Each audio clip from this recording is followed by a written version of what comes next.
그러고 보니까 혼자 아이패드 안 들고 오셨네? 본 친구들이 물어보더라고요. 이거 경기필에서 주는 거냐고. 자기들이 출연할 때도 이렇게 다 준비가 돼 있냐고. 그래서 내가 네가 갖고 가야 한다고. 저희가 이렇게 돈이 많지 않아요. 차라리 이런 얘기를 안 할 걸. 그럼 좀 있어 보일 텐데 경기필이.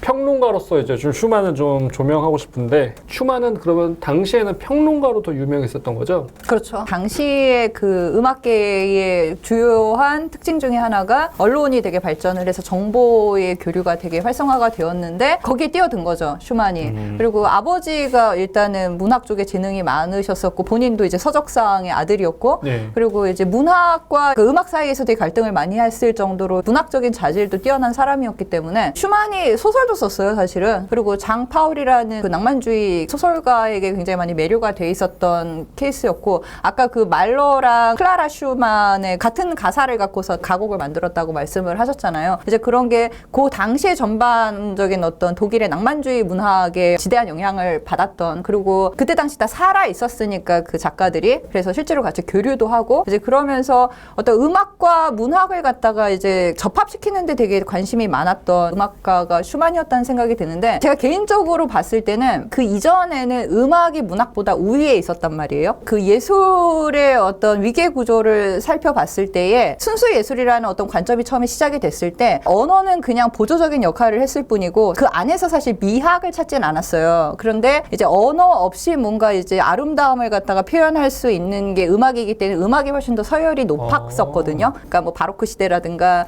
뭐 르네상스 시대라든가 이럴 때는. 근데 이제 그게 역전이 된 게 낭만주의 시대예요. 그래가지고 이제 문학이 모든 장르의 예술을 갖다 이끌고 가는 이제 그 시대가 유일무이했던 시대가 사실은 19세기 낭만주의였거든요. 슈만 같은 경우는 이 음악을 문학만큼 끌어올려 보겠다라는 생각을 했었던 것 같아요. 그래서 이제 음악으로 문학의 스토리라든가 아니면 그 안에 서정성이라든가 이런 걸 표현을 하려고 하는데 일일이 뭔가 설명하듯이 이렇게 표제음악이라든가 이런 걸로 가는 게 아니라 추상적으로 표현을 하려는 고민을 되게 많이 했던 그런 사람인데, 음악적으로도 그랬는데 이제 그것을 갖다가 비평으로 넘어가면서 글로 표현을 할 때는 음악을 글로 쓰는 게 사실 굉장히 어렵거든요. 저 항상 쓸 때마다 되게 고민이 많은데 무슨 삽질을 내가 하고 있는 건가 이제 그런 고민을 할 정도로 언어로 돼 있지 않은 것을 갖다 언어로 형상화하는 게 되게 힘든 일인데 그걸 슈만이 꽤 잘 했던 사람이에요. 그리고 슈만의 업적 중에서 이제 지금 간과되고 있는 업적 중에 하나가 당시에 되게 이렇게 뛰어난 재능을 가진 작곡가랑 연주자들을 갖다가 부각시키는 되게 결정적인 역할을 했어요. 그래서 이 사람이 세례를 주면은 이 사람은 이제 굉장히 훌륭한 아티스트가 되는 거예요. 그런 케이스가 쇼팽이 있었고, 쇼팽, 예. 되게 재밌는 거는 리스트를 굉장히 저평가했어요. 아니 리스트는 아까 전에 네. 그 법정에서 그 자기를 위해서 그렇게 애써줬는데 그 부분이 되게 재밌는 게 이 사람이 좀 이율배반적이라고 해야 하나 아니면 양극단에서 이제 어디로 갈지 되게 헷갈렸다고 제가 처음에 말씀을 드렸잖아요. 그 부분을 갖다가 포착할 수 있는 장면인데, 파가니니의 공연을 보고서는 자기가 건반니의 파가니니가 되겠다라고 결심을 했다 그랬잖아요. 이제 자기도 그 정도로 화려한 기교를 갖다가 부려보겠다, 이제 사실 그 의미거든요. 그래서 연습도 되게 엄청나게 하다가 손가락 불구가 되고, 초창기에 썼던 작품들을 보면 엄청난 기교적인 작품들이 많아요. 토카타라든가 콩쿨에서 주로 쓰는 그런 곡들이 되게 많다면서요. 이제 그 정도로 되게 엄청나게 기교 위주의 곡들인데 자기는 못하게 됐잖아요. 그리고 이제 음악적으로도 그거를 갖다 쓸 수 없게 됐는데 리스트는 그걸 했단 말이에요. 그러니까 엄청 초저기교 연습곡을 갖다 작곡을 하고 진짜 자기가 되고 싶었던 건반니의 파가니니를 리스트가 하게 된 걸 보고서는 거기에 대해서 이제 질투를 하게 된 거죠, 슈만이. 그러면서 기교가 전부가 아니다 까는 거죠, 속된 말로. 그래서 리스트의 기교는 리스트의 음악은 그거는 예술이 아니야, 그거는 그냥 묘기일 뿐이야, 그러면서 그 음악 신보라고 자기가 발간하던 평론지에다가 끊임없이 써요. 재밌는 거는 리스트가 이제 거기에 대해서 아무런 반응을 보이질 않아요. 오히려 슈만이 초창기에 썼던 그런 기교적인 곡들 너무너무 좋게 평가를 해요. 이건 정말 되게 뛰어난 곡이라고. 그러면서 제자들한테 연주해보라고 시키고, 너 그것밖에 연주 못하냐고, 이게 이렇게 위대한 곡인데. 그러면서 이제 슈만을 갖다 오히려 좀 높이 평가하는, 가진 자의 여유랄까? 슈만이 좀 조금 그렇네요. 아니 근데 관객들한테 더 잘난 척하듯이 아니 잘난 척은 아니지만 잘난 척이죠. 그렇죠. 근데 묘기라고 부를 정도로 리스트곡은 테크닉 위주고 그리고 그 쇼업을 되게 리스트가 굉장히 중요하시네요. 아주 잘했죠. 그러니까 파가니니한테 못된 것만 배워가지고 여자 관객들이 어떻게 하면 자지러지는지를 다 알고서는 이제 그 행동들을 다 한 거죠. 되게 유명한 일화가 사실은 리스트 이전에는 피아노를 건반이 사람들이 보이게 객석을 등에 지고 이렇게 연주를 했거든요. 등을 보고 그러면은 리스트 같은 경우 자기 잘생긴 얼굴이 안 보이니까 그 피아노를 갖다가 옆으로 돌려서 연주를 하게 된 최초의 피아니스트가 리스트거든요. 그때 등 이렇게 하셨어야죠. 여자들이 전부 다 진짜 자지러질만 했어요. 그 장갑이라든가 자기가 땀 닦은 손수건 같은 거를 갖다가 공연 끝나고 일부러 피아노 위에 두고 가면은 관객들이 다 그거를 자기가 갖고 가려고 이제 무대 위에 이제 올라가가지고 그거를 쟁취를 하다가 서로 찢어서 갖고 가고 그리고 하나도 취득을 하지 못한 여자들은 너무 우울한 나머지 땀맛이라도 보겠다 그래서 피아노 위를 혀로 핥았대요. 아 진짜 아이돌 느낌이 거의 나구나. 아이돌이었던 거죠. 그리고 그거를 리스트가 잘 알았던 거죠. 그래서 그때 그러한 분위기를 당시에 그 작가였던 하이네가 이렇게 얘기를 했죠. 그 리스토마니아라고. 슈만 입장에서는 그렇게밖에 쓸 수 없었을 것 같아요. 아. 음악 그 자체로서 승부를 하는 게 아니라 음악 자기 외적인 것을 외적인 갖고 거, 외모 막 그러니까 그리고 당연히- 슈만이 더 못생겼잖아요. 못생겼어. 네, 못생겼어요. 리스트보단 못생겼잖아요. 리스트 잘생겼어. 리스트는 정말 코도 잘생기고 어떡하고. 그때 당시 키가 180이 넘었대요. 키도 커. 네. 그 지금 얘기 들어보니까 지금의 평론가와 과거의 평론가가 크게 뭐 다르지 않네요. 역할 아니죠. 그때 당시의 평론가는 음악을 할 줄 아는 음악가였던 음악가 사람들이 평론가? 평론을 썼던 거고 지금의 평론가들 중에 음악을 전공한 사람들은 그렇게 많지 않죠. 저를 포함해서.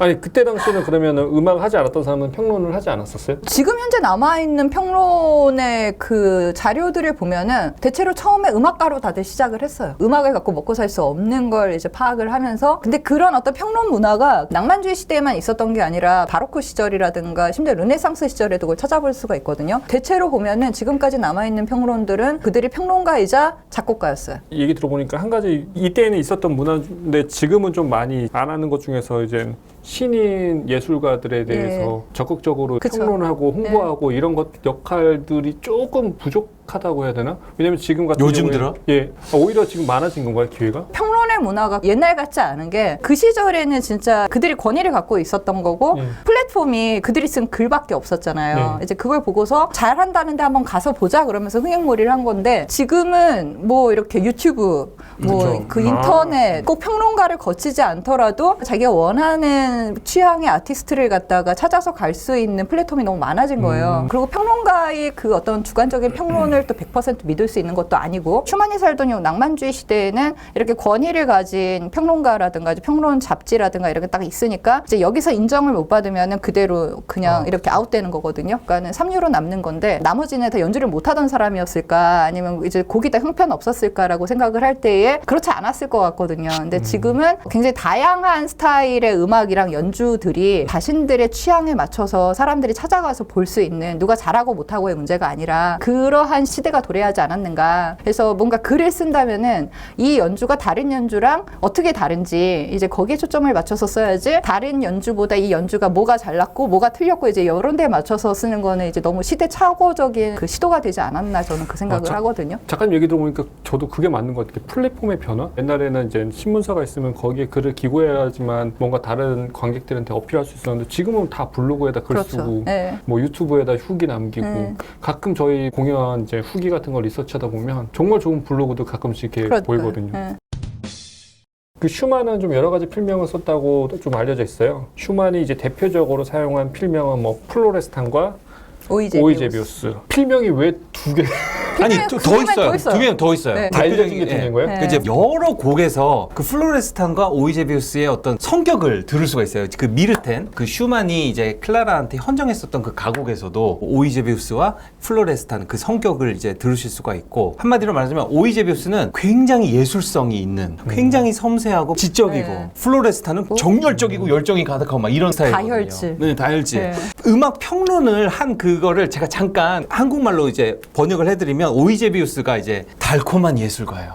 가까이 오세요. 그리고 당신을 가리켜 어둡게 평가하는 것에 대해 두려워 마세요. 하늘이 압니다. 뭐 이런 식으로 말하는 것도 되게 다정다감하다. 네, 다정다감하고 플로레스탄, Jetzt an die Löwe. 이제 사자가 나타납니다. 블리tzen, 번쩍 이런 식으로 얘기해. 요 둘이 너무 상반이 되니까 요 둘을 중재시켜주는 그런 인물이 또 있어요. 마이스터 라로. 이 라로가 클라라 로베르트. 그 다음에 이제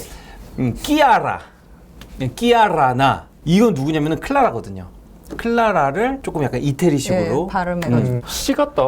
아니 근데 그 시 같은 걸 떠나서 그게 글 쓰는 사람 입장에서는 이걸 사람들이 지금 아무렇지도 않게 얘기를 하는데 글을 이렇게 쓰기 힘들어요. 사람이 자기가 갖고 있는 어휘가 다 따로 있거든요. 자신의 정서를 갖다가 분열을 시켜가지고 거기에 맞춰서 지금 썼다는 소리인데 저는 그래서 이거 그 다중인격자인 줄 알았어요. 그러니까 다중인격자인 거예요. 네. 근데 이때부터 이미 정신병의 기미가 이제 있었던 거예요. 아니, 근데 제가 이제 보기에는. 그, 그러니까 네? 어휘를 쓰는 게 자기가 의도해서 쓰는 게 아니라 무의식적으로 그러니까요. 자기가 쓰게 되는 건데 네. 어떻게 써도 이제 한 사람이 쓴 것처럼 보일 수밖에 없는데 그 오이제비우스가 쓰는 그 단어들과 그리고 플로레스탄이 쓰는 단어가 완전히 달라요. 어휘가 그리고 성격도 다르니까. 성격도 다르고 만들어내. 제정신이면 결코 그걸 그렇게 쓸 수가 없어. 그 클라라가 되게 힘들었을 거예요. 클라라는 두 사람의 죄송해요. 음악도 그렇지 않아요? 그렇죠. 솔직히 얘기를 하면은 한 사람이 작곡한 것 같지 않은. 네. 그래도 작가마다 어떤 그 습관이 있지 않나요? 글 쓰는 습관들. 그게 여기서 안 보이더라니까요. 정신분열 맞대니까. 네. 좀 너무 저는 소름 끼쳐요 사실.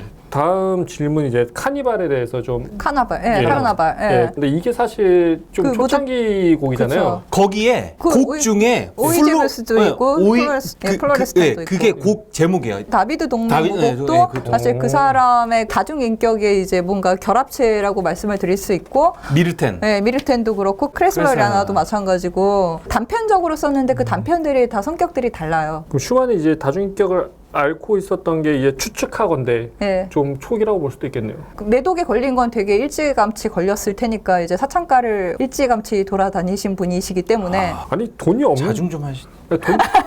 돈도 없었다면서요. 뭐 돈으로 그 여자를 사지는 않았겠죠? 카르나발이 총 11개의 곡으로 구성돼 있잖아요. 네. 그 10, 11, 12를 저는 조금 좀 재밌게 봤거든요. 10번 제목이 끼아라나. 이게 당연히 클라라. 그다음에 12번이 에스트렐라. 그래서 클라라 전에 약혼을 잠깐 했었어요. 맞아요. 그리고 이제 그 중간에 쇼팽이 있어요. 근데 그 두 곡을 한번 들어보시면 끼아라나 그렇죠? 이제 클라라를 묘사한 그 작품을 보면 뭔가 달콤할 것 같은데 굉장히 단조에 뭔가 좀 서글픈 그런 그러니까 그 엘네스틴이라고 하는 그거를 보면은 폭풍우가 지나가는 것처럼 그렇게 그런 느낌이 나요. 쇼팽은 뭔가 이렇게 뭔가 평안하거든요. 쇼팽 바깥에 그 낀 그 두 여자의 곡에 저도 좀 흥미롭거든요.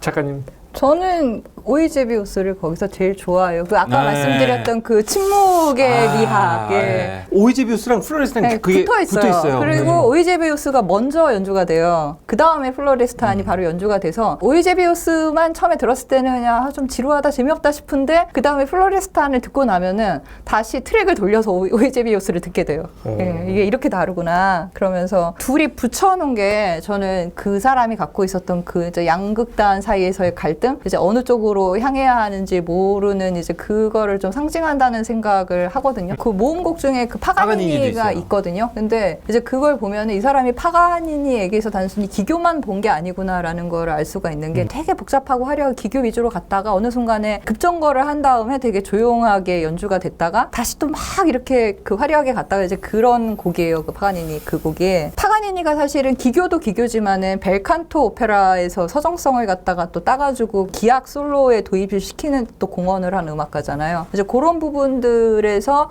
슈만이 거기에 대해서 또 이렇게 집중을 했구나. 예, 그것을 갖다 알 수가 있어서 결과적으로 이 사람은 그냥 파가니니의 어떤 작곡의 측면에서 뭔가 후회가 아닐까, 건반 위의 후회가 아닐까 그 생각을 했어요. 결국 본인은 피아니스트가 되는 거에 실패를 했지만은 결국 죽기 전에도 그 라인강이 자기 몸 투신하기 전에도 마지막에 피아노랑 바이올린을 위한 작품을 편곡을 하고 있었는데 그게 파가니니 카프리스 곡을 갖다가 이제 피아노 반주를 붙여가지고 편곡을 하고 있었거든요. 그게 마지막 곡이에요, 그 사람의. 그리고 결국 마지막 곡을 다 완성하지 못하고 자기가 정신병에 걸린 걸 자기가 알았어요. 알아가지고 자기가 스스로 병신병원에 들어가겠다고 얘기를 하고서 요양원에 요양원에 들어갔다가 곡을 다 쓰고 나서 라인 강에 그다음에 투신을 해가지고 사람들이 끌어냈던 거죠. 살고. 예. 그러고 진짜 요양원에서 굶어 죽었죠.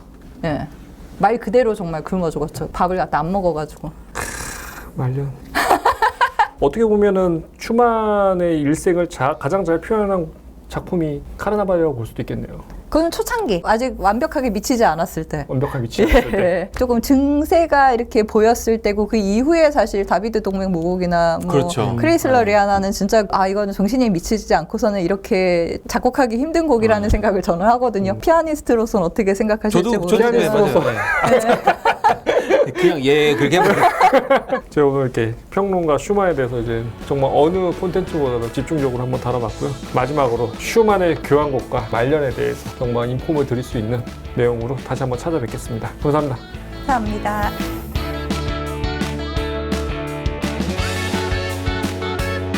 음악가들 중에 글 쓰는 분들이 그렇게 많지는 않아요. 아주 희귀한 케이스고 그런 분들은 정말 글을 잘 쓰시는 분들이에요. 저는 되게 좋아하는 칼럼이 이진상 피아니스트 칼럼이거든요. 가서 엎드려서 절해야 할 정도로 최고의 문학성과 기발한 아이디어를 갖고 작가님이 저 계시는 정도까지 극찬하시는 네. 거 저 진짜 진짜 볼 때마다 이제 존경합니다. 그러고서 앞에서 절하고